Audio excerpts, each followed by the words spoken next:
Welcome to Drunk Bible Study. This show's mission is to read every single word of the greatest story ever told. A warning to our listeners, the hosts of this show are sinners, but they're doing their best. There will be drinking and there may be some swears. They did say they'd try to keep it clean, but I wouldn't put my money on it.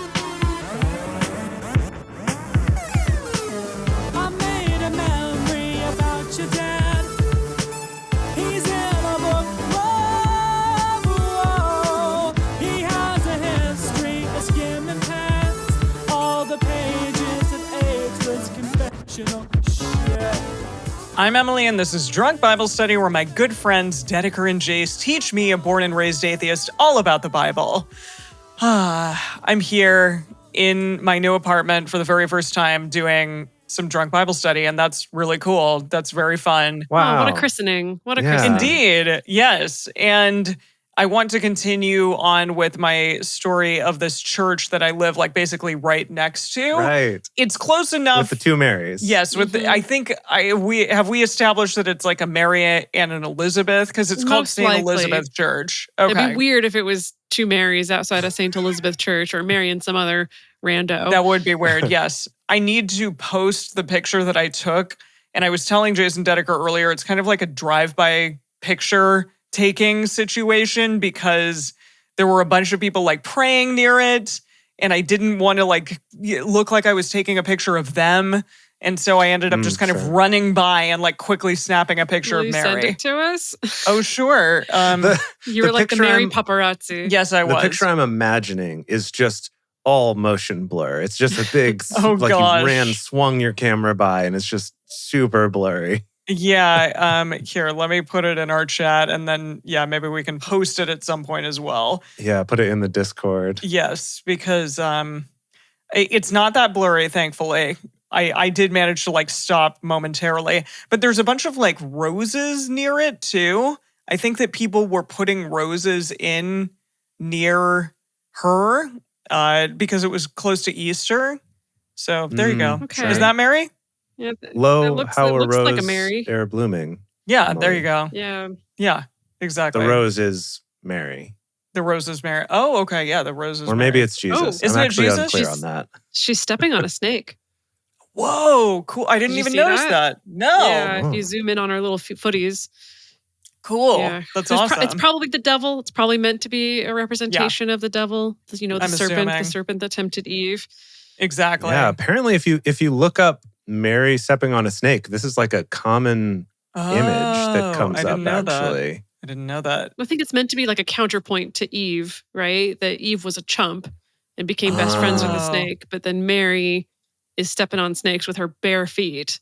Yes. Right. In Soviet Russia, snake stomps on you. Exactly. Not in this case. No, not at all. Yeah. But yeah. Did you get a picture of the other Mary / Elizabeth? No, not yet. I'll do it soon. But there were more people for some reason around that other Mary, the Mary 2, the Return of Mary, which was strange. Maybe that's just where they were kind of configured at that particular moment in time. But I will say, I get to hear these lovely church bells every day. Oh, that's nice. Are they every hour or just at certain times? I think it's just at certain times. I heard it at 7, and now it's 8 o'clock, but I didn't hear it at 8. So it happened at 7, and then, I don't know, maybe it happened at noon. I don't know why it happens at those times, but it happened at 7 and noon. I know that for sure. And they're lovely, first Noel. And then what was the other one that I said that you all knew? All creatures of our God and King. That's the one. I think was the one. Yeah. Good job. Yeah. I was just looking up this Mary stepping on the snake thing, and apparently it's a reference to part of Genesis where when God is punishing everyone for this and makes it so the snake has to slither on the ground. Remember that? Where we thought maybe snakes were actually dragons before until God took away their legs and made them slither on their bellies. Yes. But then also there's this verse, Genesis 3:15, that says, I will put enmities between thee and the woman, and thy seed and her seed. She shall crush thy head, and thou shalt lie in wait for her heel. Whoa. So this is the crushing the snake, apparently, is a reference to that. Oh my goodness. Okay. I do love, okay, I saw that you did just post that Mary picture in the Drunk Bible Study Fans and Fellowship Facebook group without any context, just calling it drive, just saying Drive by Mary.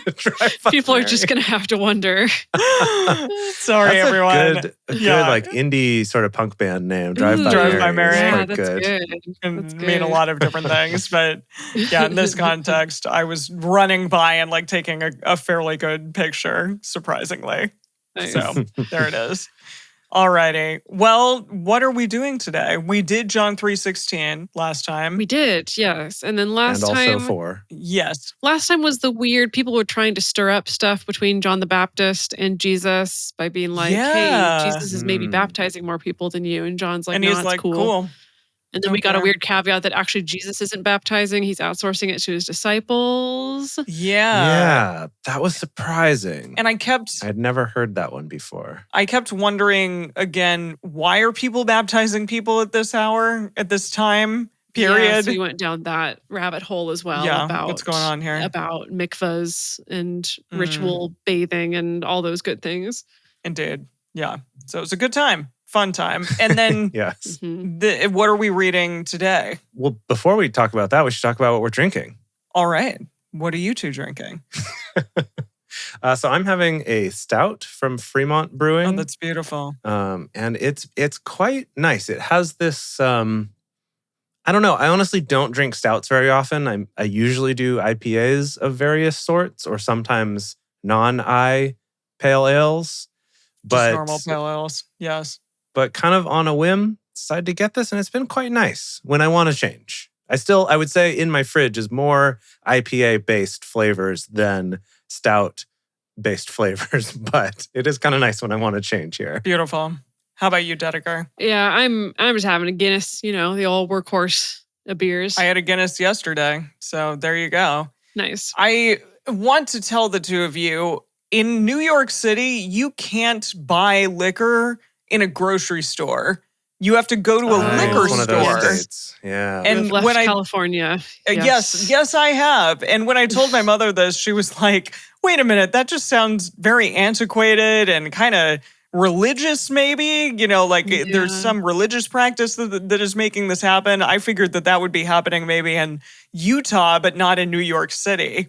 And yet, here we are. It is surprising that it's held out that long in Utah City. It must be a good liquor store in lobby. Utah City? In Utah City? I mean, New York City. In Utah City as well. Non-alcoholic Guinness is already getting to me. Right? It's funny growing up here in Washington that we always had that same thing. There was a liquor store that was separate from the grocery store. You could get beer and wine, but nothing else besides that at the grocery store. You can't even get wine here. That I've found. It's even just more extreme. Beer. Yeah. So it must be above 10%. You can't sell anything above 10. Yeah, you could get beer and wine, but nothing above that. And then when I moved to California in 2009, it was this, oh my gosh, I can just get this in the grocery store. This is amazing. Yeah. And then while I was gone, Washington finally got its act together and was like, hey, why don't we just put this in the grocery store? This is stupid to have a separate store. Yeah, the East needs to do that as well. Although there are so many little liquor stores on like every block that I think maybe they're the ones that are lobbying to keep that a reality. Yeah, that makes sense. Lobby. Yeah. Yes, exactly. In Utah City. Exactly. Yep, there you go. In New Utah City. Yeah. But because of that, and because I'm moving, I don't even have a bar set yet. I don't have a shaker. I don't have anything. Emily. So I know I need to get one. I really need to get one.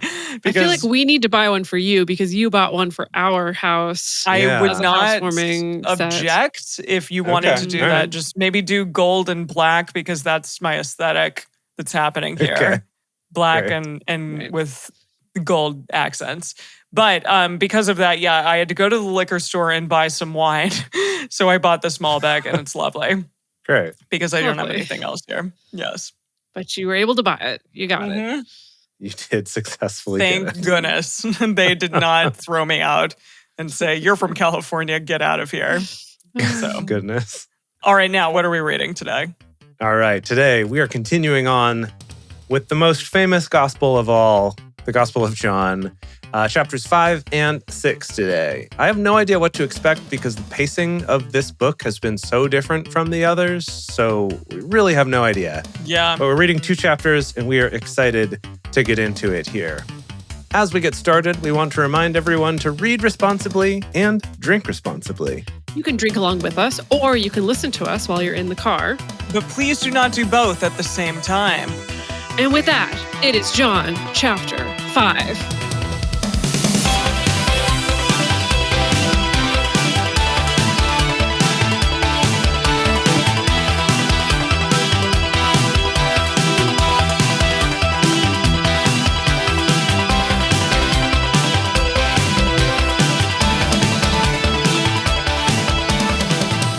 Yeah. After these things, there was a feast of the Jews. And Jesus went up to Jerusalem. Now, in Jerusalem, by the sheep gate, there is a pool, which is called in Hebrew Bethesda, having 5 porches. Oh, Porches, yes. Yes. The Porches are back. Uh-huh. Wait. I didn't realize that the video game company Bethesda was from the Bible. Oh, and I yeah. guess I should have. Or at least from a Hebrew name of a place. Right. There you go. Yes. Okay. Yeah. Cool. In these lay a great multitude of those who were sick, blind, lame, or paralyzed, waiting for the moving of the water. For an angel of the Lord went down at certain times into the pool and stirred up the water. What? Whoever stepped in first after Why? the stirring of the water was made whole of whatever disease he had. This is like the most What? amazing whirlpool situation ever. Did you not remember this story? I do not remember this at all. This is amazing. Wait, No, was I this don't- in previous Gospels? No. Okay, I good, because I was like, no, I do not. Now, I don't remember the competitive aspect of it, that you had to be the first one in. That's why you got to hang out to watch to see when the angel does But I its felt thing. like, I don't remember that part. I just thought it was, I remember that, yes, occasionally the water's going to get stirred up and that just if you got in, then you'd be healed. Okay. I didn't realize it was, last one's in's a rotten egg.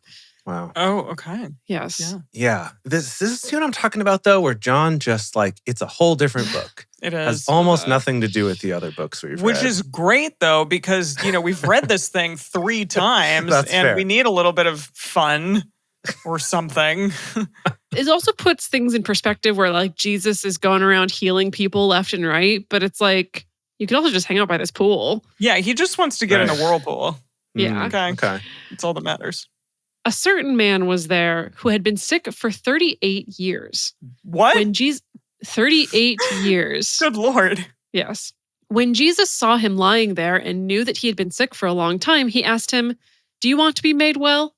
The sick man answered him, "Sir, I have no one to put me into the pool when the water is stirred up, but while I'm coming, another steps down before me." Mm. Jesus said to him, "Arise, take up your mat and walk." Immediately, the man was made well and took up his mat and walked. He didn't even need to get in the pool. Exactly. Yeah. Wow. Now, what's weird to me, what I think could be awkward is they're saying that there's a lot of sick people around this pool, and Jesus just heals the one guy. Oh. That's a little weird. Well, that guy was 38 years sick. Sure. Can you imagine having the flu for 38 years? No, I can't. Yeah, we don't know what kind of sick we're talking about, right? That's true. He could have been, Yeah. he could have been paralyzed. He could have been blind. He could have been Yeah. anything that's inhibiting his ability to get into the hot tub. Yeah, At the I right suppose you're time. right. Right. Any kind of chronic condition that he would have had for his whole life. Yes. So I don't think that's That's that true. out of the question. But yeah, it is I like suppose you're right. Yes. we talked before about if Jesus were a character in, Dungeons and Dragons or something who has a certain number of spell slots that he can use Ooh, per day. yeah. That maybe he's like, ooh, I just have one left. I'm going to pick the guy that's been sick the longest. And Yeah. that's the one that I'll do. Yeah. Yeah. Makes sense. Now, it was the Sabbath on that day. So the Jews said to him who was cured, "It is the Sabbath. It is not lawful for you to carry the mat." What? They can't even carry a mat? I guess not. No picking up sticks, no carrying mats. What if they want to sit down? You got to sit where a mat already is, Okay. or sit without no mat. He answered them, "He who made me well, the same said to me, 'Take up your mat and walk.'" It's true. Then they asked him, "Who is the man who said to you, 'Take up your mat and walk'?" But he who was healed didn't know who it was, for Jesus had withdrawn, a crowd being in the place. The one time that Jesus actually had some smarts and was like, "I'm not going to tell you who I am," and then immediately tell you to not tell anybody. That I'm makes just going sense. to go. Yeah. I'm imagining him like Assassin's Creed style, just sort of like touching everyone on the shoulder and disappearing into the crowd, you know? Love that. Love that. Afterward, Jesus found him in the temple and said to him, "Behold, you are made well. Sin no more so that nothing worse happens to you." Whoa. So is that how it goes, huh? Got it. Okay, that's what we're talking about here.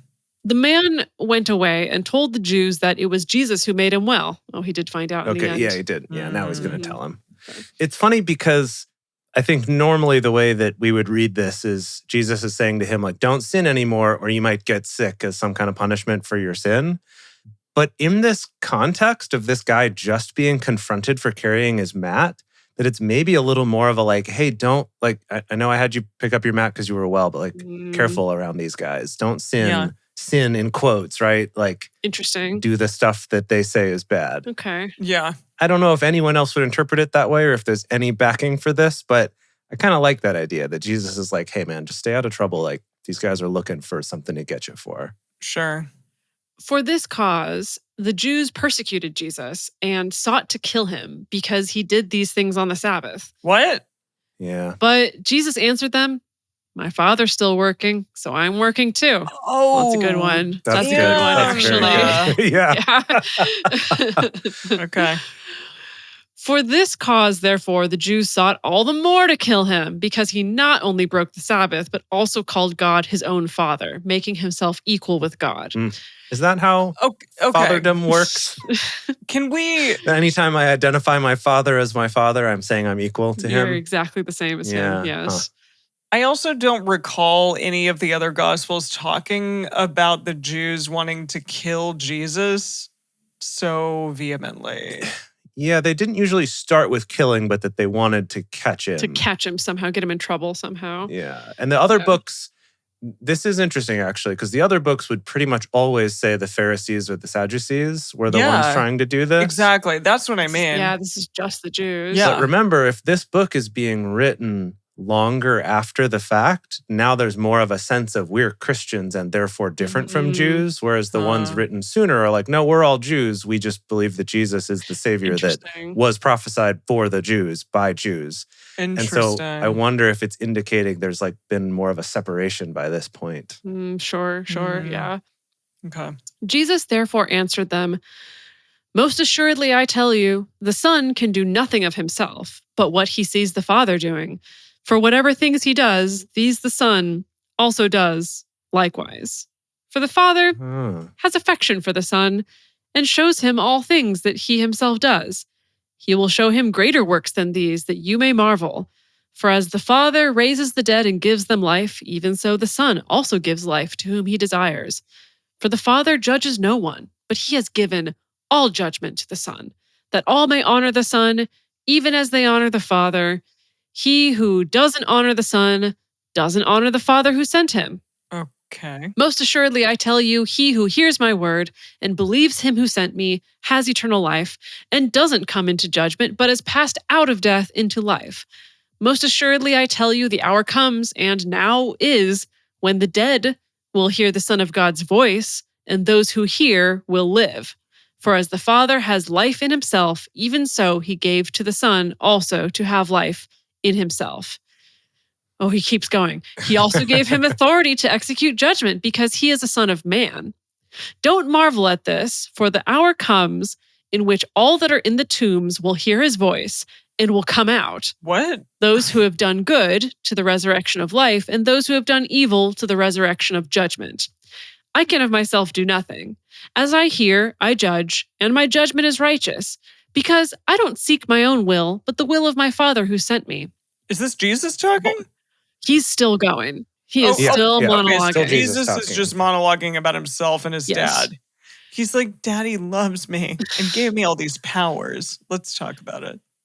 If I testify about myself, my witness is not valid. It is another who testifies about me. I know that the testimony which he testifies about me is true. You have sent to John, and he has testified to the truth. But the testimony which I receive is not from man. However, I say these things that you may be saved. He was the burning and shining lamp, and you were willing to rejoice for a while in his light. But the testimony which I have is greater than that of John. You're talking about Baptist? Yes. Yes. Got it. For the works which the Father gave me to accomplish, the very works that I do, testify about me that the Father has sent me. The Father himself, who sent me, has testified about me. A lot of testifying here. It's been a long time since he's said this much all at once. Yes. I think this is going to happen a lot more in John. Yeah, you think so? Yeah. It's got a lot to say. Little Nas has a much bigger part than the other Jesuses have. Yeah, that's true. Yeah. That's true. Yeah. You have neither heard his voice at any time nor seen his form. You don't have his word living in you because you don't believe him whom he sent. You search the scriptures because you think that in them you have eternal life. And these are they which testify about me. Yet you will not come to me that you may have life. I don't receive glory from men, but I know, sorry. People listening, what are they doing? I did not expect him to just go on such a long trot. That's a really interesting point that all the people who are listening to him, they're like, dude, sorry. Yeah, well, okay. We didn't mean for you to go to be like this. My goodness. Okay. But I know you, that you don't have God's love in yourselves. Oh. I have come in my Father's name, and you don't receive me. If another comes in his own name, you will receive him. How can you believe who receive glory from one another, and you don't seek the glory that comes from the only God? Don't think that I will accuse you to the Father. There is one who accuses you, even Moses, on whom you have set your hope. For if you believed Moses, you would believe me, for he wrote about me. But if you don't believe his writings, how will you believe my words? He's very judgmental. That's the end of the chapter. Very judgmental. Yeah. Okay. I just had an idea for when we do our, filmed version of this for DBS Plus, starring Lil Nas X. Yeah. Is that I think this might be a musical. So you think he's breaking out into song right now? Yes, right. He starts by answering him, and then the music swells up behind him, and then he breaks into song. And then it makes more sense why, in answer to a simple question, he would give a very long answer, because that's the song, right? He's singing a whole song, doing a whole number. There's some fun dancing. Yeah. Some cool visual effects and things that happen on the stage, right? Some pyrotechnics and stuff like that. I think it'll be pretty cool. Yeah, but now it makes more sense, right? It's like a little soliloquy, kind of. I could see it. Nice. Yeah. Beautiful. Well, I guess should we take a little break now? Yeah, a little early break. Yeah. Yeah. Yep. I did just want to say one thing. So I was following along in Tyndale, and every time they say ask, like they asked him a question, it's axed. It's asked him a question. They axed interesting. This, they axed that. Axed him. And it reminds me, there was an episode of Futurama where I'm watching like all of that right now. Oh, nice. Okay, there's an episode of that where they're telling Fry about like, oh yeah, because Fry's from our present day and they're all in the future. Yeah, and he's they're from like 2000, but yes. Well, sure, close enough, right? They're like, oh, you're from back in that time when they still said asked instead of axe. Like, oh, can I ask you a question? And then through the rest of the show, they always say axe instead of ask. Funny. Amazing. And yeah, and so it's like they made it this thing like that became the way you say it. And looking at this, I'm like, no, actually, it used to be that way. That's like maybe the oldest way. Interesting. Wow. Yeah. John Dolph, the mic in the chat, says that both axe and ask are equally old words. So maybe you could kind of pick which one you wanted and ask one out. Maybe I've definitely heard people back. I've heard people from Ohio say like axed. And so, yeah. I mean, there you go. Can I ask you a question? Yeah, can I ask you a question? Exactly. I'm like, so they're not wrong. They're actually just speaking some kind of early modern English / older Middle English. Yeah, exactly. Beautiful. There you go. All right. So we want to take a quick break before our next chapter to ask all of you out there who are enjoying this show, having a great time, to tell your friends about it.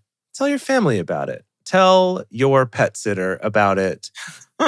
Tell your house cleaner. I mean, I'll leave it up to you to evaluate who's appropriate to tell about this show, because maybe it's not good to tell everyone about it. But I did actually just tell our house cleaner about it the other day. Oh, wow. Okay. Didn't know that. Well, he was the one that asked me what I do with this microphone in my office. It's a great question. Podcast, and he asked about that. And he's like, podcast? oh, I like comedy podcasts. I'll check that out. I was like, okay, it's for a niche audience. I hope you're one of them. Yeah, so good luck. Anyway, go tell your friends, because really spreading the word about this show is the best way to do this, right? We don't advertise this show. We also don't have advertisements on this show, which is why if you love this and want to support it, go to our Patreon at patreon.com/drunkbiblestudy and become one of our parishioners there. As a thank you for that, we have things like early releases of episodes, personal toasts on the show, one of which we will be doing later in this episode, and Emily's drink recipes for when she's having something other than just a wine, because she normally makes beautiful cocktails. Indeed. So we'll have to get her that mixing set so that she can get back into that. Thanks, guys. And thank you all so much for your support. Really, you audience are what lets us keep doing this, both in a spiritual sense as well as a financial sense. Indeed. Which are one and the same, let's be honest here. Let's be honest. And we are back, and it is time for John 6. After these things, Jesus went away to the other side of the Sea of Galilee, which is also called the Sea of Tiberias. A great multitude followed him because they saw his signs which he did on those who were sick. Like, did he post signs on people, or was he like... Little Post-it note, healed. Yeah, he just healed people. That's good. Jesus went up into the mountain, and he sat there with his disciples. Now, the Passover, the feast of the Jews, was at hand. Was that near, when is Passover? Was that close to what we just celebrated, Easter? Isn't that near Easter time? I think so. Usually, yeah. Okay. So maybe he's like a year away from being killed. Who knows? Oh, I see what you're saying. Or is he like really close to it? Yeah. I don't know actually what's the whole timeline. I feel like maybe this is a year before. Yeah. Yeah. That's a good question. We should look into that. Yeah. So Jesus went up into the mountain, and he sat there with his disciples. Now the Passover, the feast of the Jews, was at hand. Jesus, therefore, lifting up his eyes and seeing that a great multitude was coming to him, said to Philip, "Where are we to buy bread that these may eat?" This he said to test him. Where are we to buy bread? Not where are we to buy bread? Yes. Where are we to buy bread? This he said to test him, for he knew himself what he would do. Philip answered him, 200 denarii worth of bread is not sufficient for them, that every one of them may receive a little. One of his disciples, Andrew, Simon Peter's brother, said to him, "There is a boy here who has 5 barley loaves and 2 fish, but what are these among so many?" So this is the story, of course. Yeah, we're getting a little bit more of this dialogue lead up to it, a little more storytelling. Yeah. Right, and that Jesus is kind of the one instigating the conversation too. Yeah, that's in the others, interesting. it was the disciples being all worried about everyone having food to eat. Mm-hmm. And instead, Jesus is like, hey, where can we get some bread and fish for all these people? Yeah, like or get bread for these people, I guess. He's testing them, which is weird. Yeah. That's like a bad boyfriend thing, but whatever. Oh, dear. Okay, I didn't even think about it like that. Mm-hmm. So, okay. Jesus said, "Have the people sit down." Now, there was much grass in that place. Oh, good. Okay, so everyone was feeling good. Feeling good. It was like a music festival. Yeah, for sure. Yeah. That's where I went as well. Much grass. Yep. So the men sat down, in number about 5,000. Jesus took the loaves, and having given thanks, he distributed to the disciples, and the disciples to those who were sitting down likewise, also of the fish, as many as they desired. When they were filled, he said to his disciples, "Gather up the broken pieces which are left, that nothing will be lost." So they gathered them up and filled 12 baskets with broken pieces from the 5 barley loaves, which were left over by those who had eaten. Oh, okay, wait a minute. So the bread is like broken pieced bread, so it's not even like good bread. I just thought that like no, this is full leftovers. loaves Everyone multiplied. ate. Like they passed around the 5 little loaves that Everyone's were in that crusts. boy's pocket. Okay. And they all ate Yeah. it. They all ripped off their own chunks and ate it and then had this left over. Okay. So it wasn't like croutons to begin with, but now they're going to save it to use it in their salads later or to make a stuffing or something like that. I thought that it was implying that like all the disciples got their food first and then the crumbs or the croutons that were left, those croutons filled for 12 baskets, for 12. Right, no, this is for the whole 5,000 already ate. And now we have 12 baskets of croutons left. Yes. Got it. No fish, though. Those fish yeah, fish you're right. clean. Interesting.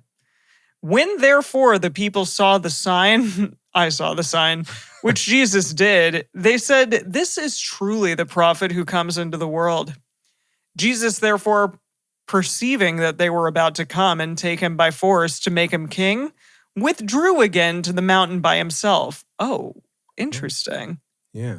To make him king. Okay. That's interesting. Yeah, a lot more character building in John, right? A lot more narrative and character building. I'm looking at Eugene's translation here for the Message. It says, Jesus saw that in their enthusiasm, they were about to grab him and make him king. So he slipped off. Grab him and make him king. So he slipped off and went back up the mountain. Force a crown on that head. Yeah. Yeah, exactly. Yeah. That's interesting because can they just do that? Can they? I just don't want to be king. Exactly. That's the next part of the musical. Brilliant. Yeah, exactly. We'll have Jonathan Taylor Thomas show up and sing that for us. Cute. I wonder what that guy's doing these days. God, geez. He's probably like, I'm living my life without... And leave me alone, please. A movie star, yes. When evening came, his disciples went down to the sea, and they entered into the boat, and were going over the sea to Capernaum. It was now dark, and Jesus had not come to them. The sea was tossed by a great wind blowing. When therefore they had rowed about 25 or 30 stadia? What? Stadia? 25 or 30 stadia. It says 25 to 30 stadia is about 5 to 6 kilometers. Or about 3 to 4. Like a stadium. Stadia. Yes. Stadia. Like a stadium, but a stadia. Yes. Okay, yeah. So 3 to 4 miles. They saw Jesus walking on the sea, and drawing near to the boat, they were afraid. They're like, whoa, this is weird.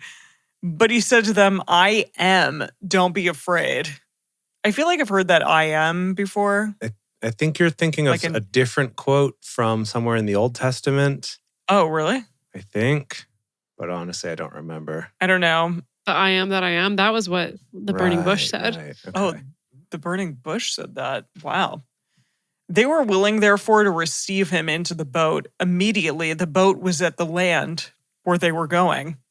What? Whoa, wait. So it just it like teleported? What happened? What? Is that what just happened? Okay, hold on. All right, so I'm so confused now. I don't know. I am too. Okay, so the disciples went down to sea, they got in the boat, and headed back across the water without Jesus, is what we're to gather here, right? Yeah. And then there was this big storm that happened after they'd gone some number of stadium lengths out across the water. Yeah. And then they saw Jesus walking on the water. They freaked out. And then he's like, no, man, it's me. We're cool. And so they let him come on board. And then they were at the land. Almost makes me think, were they all high? And he was actually just standing on the other shore. And they were like, dude, you're standing in the water. What? I love get that, on the though. boat. And he gets on the boat. And idea. he's like, guys, we're here. We're here already. And they're like, whoa, it's a miracle, dude. That's amazing. I love that. I like so that much. Brady in the chat is saying that Jesus's MP bar is way higher in this book. Yeah, oh, for sure. Yeah. Many more magic points. Way more spell slots, for sure. On the next day, the multitude that stood on the other side of the sea saw that there was no other boat there except the one in which his disciples had embarked, and that Jesus hadn't entered with his disciples into the boat, but his disciples had gone away alone.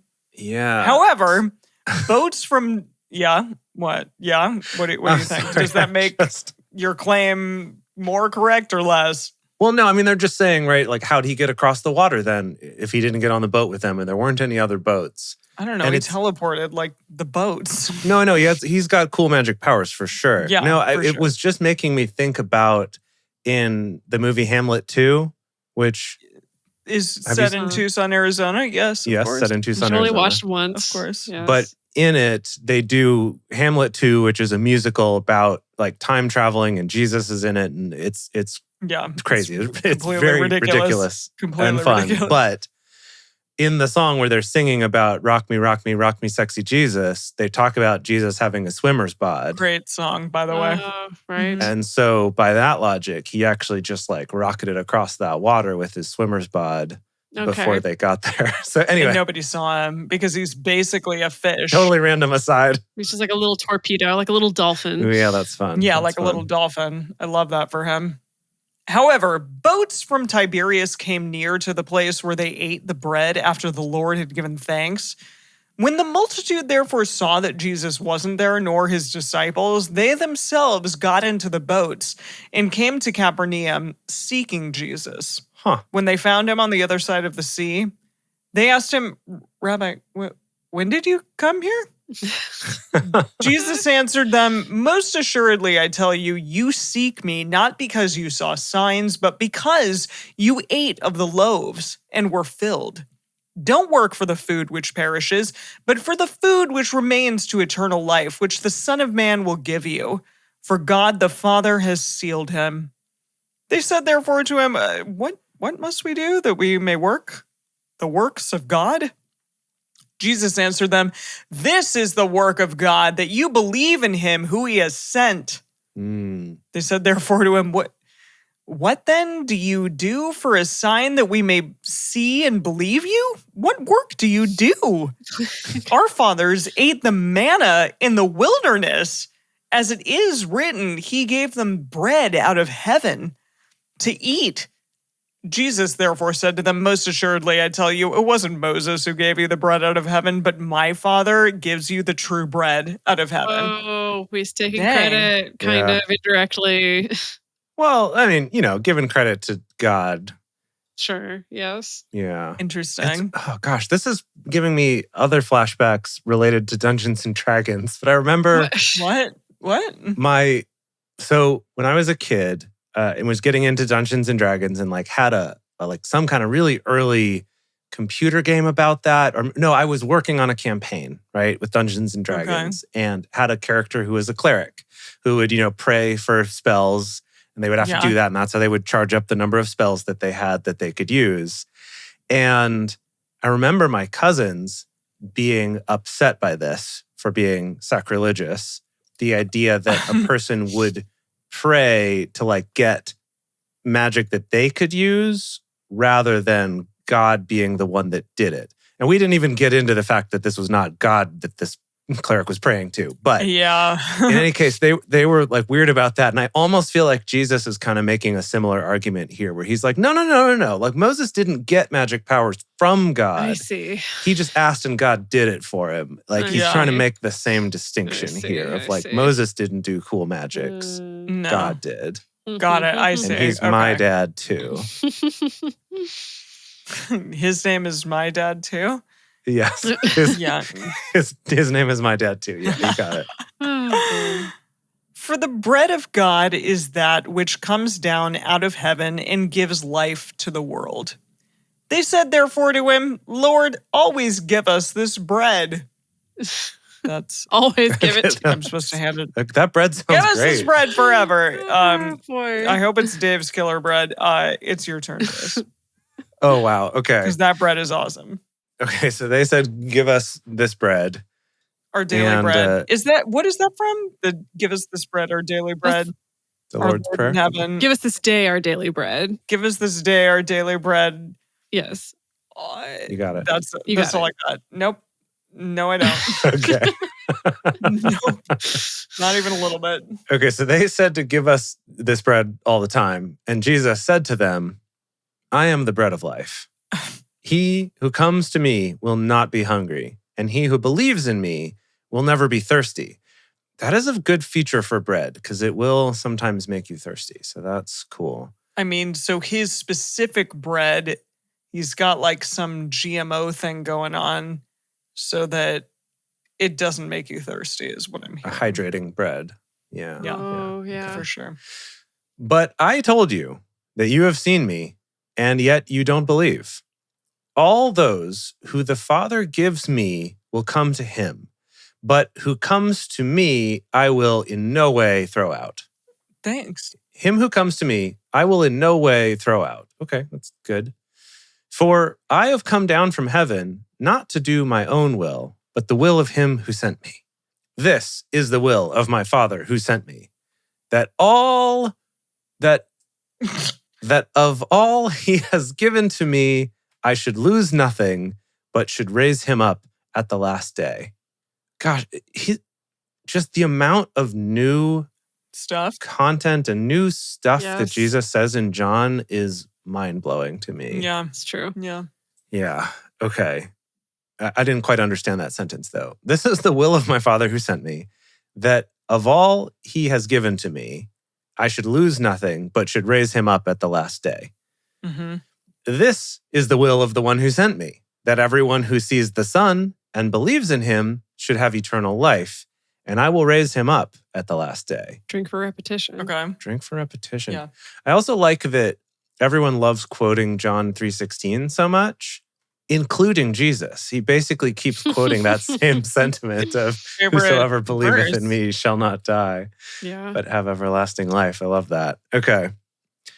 The Jews, therefore, murmured concerning him. Murmur. Watermelon. Because he said, I am the bread which came down out of heaven. What? I'm sorry. They said, I'm sorry. This bread just like fell from heaven. That's probably going to be very dangerous. Well, no, I think it's a reference to the manna, that kind of bread that came from heaven. Do you remember that? The manna, Emily? Or the kind of syrupy substance? No, it's not a syrupy substance. No? I thought that it was kind of like honey, as it were. No? Well, no? We did do some research on this, and it was a little unclear what it actually was, but... Like secret of manna? Okay, well, not like that. Goodness. All right, then like what? But they called it bread. They referred to it as bread. Although we learned that it actually might have something to do with like locust it could have been some desert bug larva or something that they were gathering. That sounds like a syrupy substance. Right. Anyway, they didn't like that Jesus said that. So they said, isn't this Jesus the son of Joseph, whose father and mother we know? No. How then does he say, that guy. I have come down out of heaven? Oh, that guy, that Joseph. I thought that they were talking about the older Joseph, like the really old Joseph from Genesis. Like the Technicolor Dreamcoat Joseph? That guy, yeah. Okay, no. Yeah. Okay, so they said this, and I guess Jesus heard this, because therefore Jesus answered them, don't murmur among yourselves. Oh, they were caught murmuring. It's like, I can hear you. I'm right here. No one can come to me unless the Father who sent me draws him, and I will raise him up in the last day. It is written in the prophets, they will all be taught by God. Therefore, everyone who hears from the Father and has learned comes to me. Not that anyone has seen the Father, except he who is from God.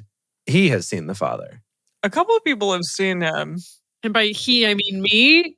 I think he means me.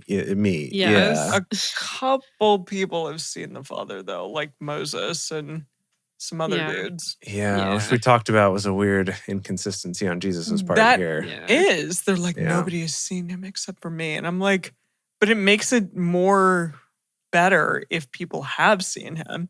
He's kind of like this Legend of Zelda, you know? Okay. All right. For sure. Like the Legend of Zelda, but if you never saw Zelda in the game. Right. If it was just an enigma, you never knew who or what Zelda was. There was no reference. Everyone was just like, what is Zelda? I don't know. Dedeker, did you finish Tears of the Kingdom or how far? No, I haven't finished Tears of the Kingdom. What are you? Are you insane? Like of course I haven't. She just started it. She didn't just start it. It's a large game. Basically, okay, in Zelda terms, she has just started it. Fine. Yes. Okay, fine. Okay, wow, we were really getting off the rails on this. Yeah, we got to bring it back. We got to bring it back. Sorry, where were you? It is interesting that someone in the chat made a joke about, I can see why Jesus got crucified now because he's saying all this stuff. And I think they were just being silly. But I'm actually like, no, in this gospel, it is very clear that the religious institution of this time, like he is straight up blaspheming right out the gate. Right? For sure. Yeah. Yeah, I suppose you're right. Way more asserting, I am the one sent by God and doing stuff for God. Whereas in all the other gospels, he's much more coy. What do you think? He's much less like, don't tell anyone that it's me. You're right. This one too. I don't know if he said that at all yet. Yeah. Yeah, that's true. Maybe. I mean, here it is, right? This next sentence. Oh. Most assuredly, I tell you, he who believes in me has eternal life. I am the bread of life. Dude, chill. And the one who knocks. Yeah. He is Heisenberg, for sure. Ooh, now for some sick burns. Your fathers ate the manna in the wilderness, and they died. Whoa. This is the bread which comes down out of heaven, that anyone may eat of it and not die. I see. Okay. How do you like them apples? That bread. I am the living bread which came down out of heaven. If anyone eats of this bread, he will live forever. Wink. The living. Yes, the bread which I will give for the life of the world is my flesh. Huh. Ew. Yeah, a little bit ew. He's like he's just so declarative in John in a way that he very much is, yeah. And he talks so much. Jarring after the other gospels. Yeah. Yeah. The Jews, therefore, contended with one another, saying, how can this man give us his flesh to eat? They were like, Emily, they're also grossed out. I mean, I mean, I hear you. Therefore, Jesus said to them, most assuredly, I tell you, unless you eat the flesh of the Son of Man and drink his blood, you don't have life in yourselves. Okay, zombie. He's really doubling down on it. Yeah. He is a zombie Jesus. Or, sorry, a vampire Jesus. Yeah, right. Vampire. I thought for sure he was going to come back with something like, no, you idiots, is a metaphor. But instead he's like, no, literally. You need to eat it. Eat the flesh and drink his blood. Eat it. He who eats my flesh and drinks my blood has eternal life, vampires, and I will raise him up at the last day. Wait a minute. Did vampires come from this? Well, I mean, that you know. No. But this is literally what vampires are. No? Well, we've talked about the whole like Mark of Cain thing. That there's a little bit of that lore that Cain was maybe the first vampire all the way back in Genesis. Yeah, I remember when I was a freshman in college, I decided to finally read the Gospels because I hadn't actually read them cover to cover. Wow, look at you. Did? And at the time... Why? And at the time, I was also... had just kind of gotten into Vampire the Masquerade like games and role-playing games and stuff. I literally read this part and was like, holy shit, Jesus is a vampire. It's right here. Duh. Clear as day. It literally no disputing it. Yeah. Yeah. For sure. There it is. Verse 55. For my flesh is food indeed, and my blood is drink indeed. He who eats my flesh and drinks my blood lives in me, and I in him. See? As the living Father sent me, and I live because of the Father, so he who feeds on me, he will also live because of me. I think he's implying here that his father is also a vampire then, and that's, kind of in like a Vampire Lestat kind of way. I mean, I love that for him. That's fun. Sure, Okay. So wait a minute. Okay, so he's Tom Cruise, and then God is maybe Dracula or like Nosferatu or like the first vampire Earl. I don't think that vampire Tom Cruise is the child of Nosferatu We're mixing different vampire universes also, Yeah. and things are getting a little confusing. I haven't seen an interview with a vampire recently. Yeah. And also, wasn't Tom Cruise the child of Brad Pitt? Yes. No, opposite. Brad Pitt Brad was Pitt the was the child of Tom Cruise. Okay. Yes. Yeah, I got that confused. Yes, he was the child because Brad Pitt got eaten by Tom Cruise. Yes. Right. Eaten, but then not, uneaten. Yeah. Yeah. There was mutual eating that happened and God. drinking. Okay. Listen, why are vampires sexy? Who knows, man? Just because I think Anne Rice actually They're was beautiful. key in creating vampires being sexy, creating that lore. Because I think Right. before it was a little more 'Cause creepy. they weren't sexy before. Dracula were Yeah. kind of, Dracula was kind of scary, but now Yes. Mhm. Anne Rice was like, we're going to have Tom Cruise and Brad Pitt, and then vampires are going to be sexy. Yeah. Yeah. And they are. Right. She brought sexy back to vampires. For the Brought first them in the time. first place, maybe. She Got brought it. sexy back for the first time. Yeah, okay. Love that for her. This is the bread which came down out of heaven, not as our fathers ate the manna and died. He who eats this bread will live forever. Okay. Boy. Okay. End quote. That was all one big long monologue Oh there. my goodness. Jesus. These things he said in the synagogue as he taught in Capernaum, or whatever we want to say for that. Cabbies. Therefore, many of his disciples, when they heard this, said, "Whew, this is a hard saying. Who can listen to it?" That's a good question. Who indeed? Wow. Okay. If even the disciples are like, "Woof, buddy, you gotta." You gotta tone it down. This Yeah. is some Yeah. intense shit. Okay. Yeah, for sure. This is a hard saying. I also just really like that. This is Who a can hard listen to it? thing. Yeah. But Jesus, knowing in himself that his disciples murmured at this, said to him, he's just hearing everyone's murmurs and calling him out on it, Yes. said to them, "Does this cause you to stumble? Oh. Then what if you would see the Son of Man ascending to where he was before? It is the Spirit who gives life. The flesh profits nothing.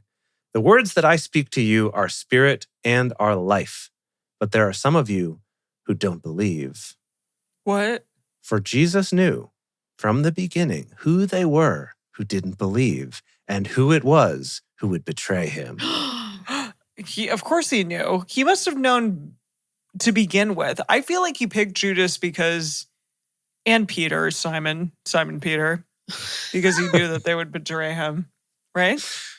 He knew. Save it for your sermons, Jesus knew who would betray him, and therefore he picked them because he knew he himself had to go through it. And all of us as people had to also go through this and be betrayed and then come through that betrayal and become better people. I don't know. Okay. Oh, it's good. That works. It needs Good work. bones. We're Good workshopping bones. it right now. For sure. Yeah, Workshopping our sermon. I think that's a good starting kind of thesis, and you can flesh it out from there. Yeah. Yeah. Okay. Where was it? Oh, and he knew who would betray him. I don't know. He said, Yeah. "For this cause have I said to you that no one can come to me unless it is given to him by my Father." I feel like we've also got the seeds of Calvinism happening here, Ooh, yeah. right? This idea that you're destined to, that God is actually the one who chooses whether you're going to believe or not, and not Right. actually you. Yeah. What? That's how Calvinism is? Yeah, the whole like predetermined Predestination. predestination, yes. Oh, wait a minute. Yeah, it's like everyone who is Oh, going to be saved or not has already been decided. Yeah. I didn't realize that. That's the That's gist. only in That's Calvinism. what Calvinism is? That's a part of it. It's probably some other things, but I think that's what it's known for, is that Okay. particular belief. Yikes. Yeah. Got it. Okay. Whoa. Okay. At this, many of his disciples went back and walked no more with him. Oh, shit. Oh. Wow. Really? Dang. Whoa. They were over it? Yeah, a bunch just Split, left. a rift. Yeah, He is much more polarizing in this book. for Yeah. sure. Wow. For sure. That's wild. Jesus said, therefore, to the 12, "You don't also want to go away, do you?" Oh, like, gosh. You don't want to leave me, do you? Oh. Simon Peter I answered mean- him, "Lord, to whom would we go? we have the words of eternal life. We have come to believe and know that you are the Christ, the Son of the living God." Jesus answered them, "Didn't I choose you, the 12, and one of you is a devil?" Whoa! What? Now, and they're all like, There's such drama. Such drama, right? Now, awkward. He spoke of Judas, the son of Simon Iscariot, for it was he who would betray him, being one of the 12. Oh my I goodness. do have a note, I think, for John, the author. You have a note for John? Like feedback? Yeah. I don't know if you're going to be able to give it to him at this point, but go for it. For his next draft, whenever he does a re-release, the next edition, I've always felt like it's kind of disappointing when you give away who it is that's going to betray. Sure. But they do that in all of them.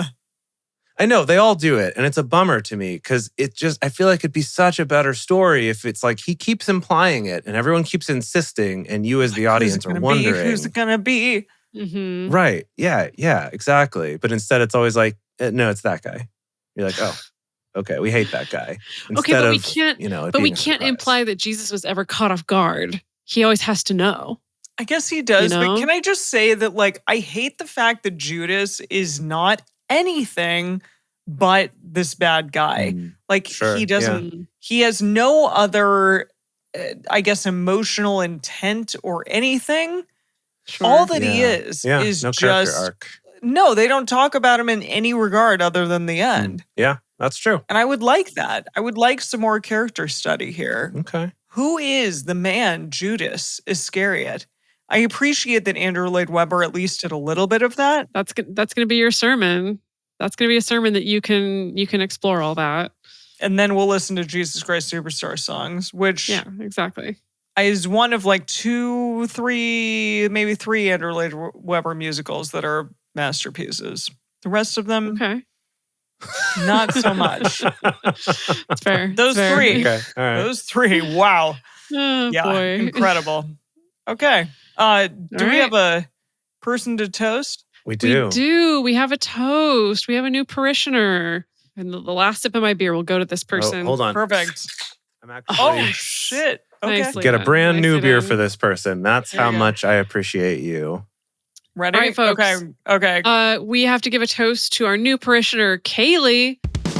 Woo! Congratulations, Kaylee.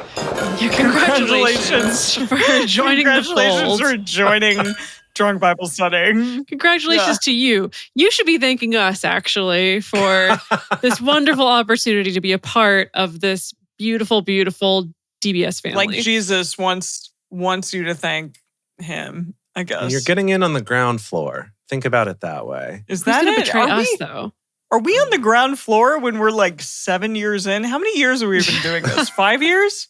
When did we start this? I think we're coming up on 6. I think we're in our 5th year now. Yeah. God. Yeah, okay. Maybe Kaylee's going to be the one to betray us, though. Maybe Kaylee's going to be the Judas. Betray how? Know. How can one betray this thing that we're doing? This thing.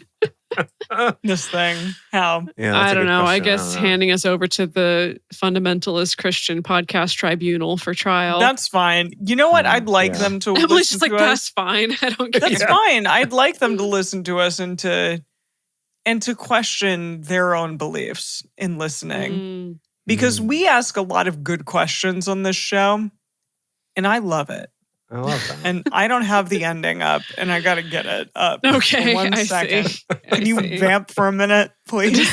No, I was actually just going to say, I really, at the end of this whole thing, I think it would be really cool to go back and listen to some of our earliest episodes and pull clips of Emily sort of just talking about her experience with the Bible and with religion. And I feel like, Emily, you really came in with this kind of, I don't understand any of this. I don't know what I'm doing. I'm so unqualified. We're all unqualified. We don't know anything, to now. It's true. When you're like, no, people need to come here because we ask some good questions. I love that. I love that art. No, we do. That's the thing. I feel like we're asking questions and talking about the Bible in a way that probably many people internally think about, but don't necessarily voice because it's challenging for them, and it's also difficult to want to go against like the status quo in terms of what the Bible has to say. And we are doing that. And I love that about us. So if you are here. I love that about you, loving that about us. Yes. I mean, we are towards the end of this gospel series, but we have a lot more of the New Testament to get through. Mm-hmm. This 6-year project is going to continue on to year 7, 8, and how many? 9?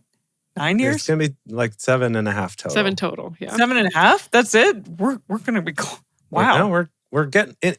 It's Dang. weird. It's like it's a long ways away yet, and we're also very close. No, but like, speaking. you know, the older I get, the faster time goes. So I'm like, that's really soon. Oh my gosh. Okay, well, we're going to get there. And I hope that you will all be there with us. And for now, thank you for joining us for Bible study today. If you want to join the audience in our live stream shows, follow us on Twitch at Drunk Bible Study or go to drunkbiblestudy.com/live. If you want even more Drunk Bible Study, including early releases, cocktail recipes, personal toasts on the show, and more, become one of our patrons at patreon.com/Drunk Bible Study. If you enjoy the show, take a moment to subscribe and then write us a nice review on iTunes, letting other people know what you like about it. You can also join fellow listeners in the Drunk Bible Study. Oh, God, this is really hard when you've had 2 glasses of wine. You can also join fellow listeners in the Drunk Bible Study Fans and Fellowship Facebook group or on our Discord server at discord.drunkbiblestudy.com. Find us on Twitter at Twitter X thing at Drunk Biblecast, on Instagram at Drunk Bible Study, or send us an email to info@drunkbiblestudy.com. Drunk Bible Study is created by Jace Lindgren, Dedeker Winston, and me, Emily Matlack. Our theme song is Book Club by Josh and Anand from their album Home of the. For more information, visit us at drunkbiblestudy.com. Farewell. I made a memory about your dad.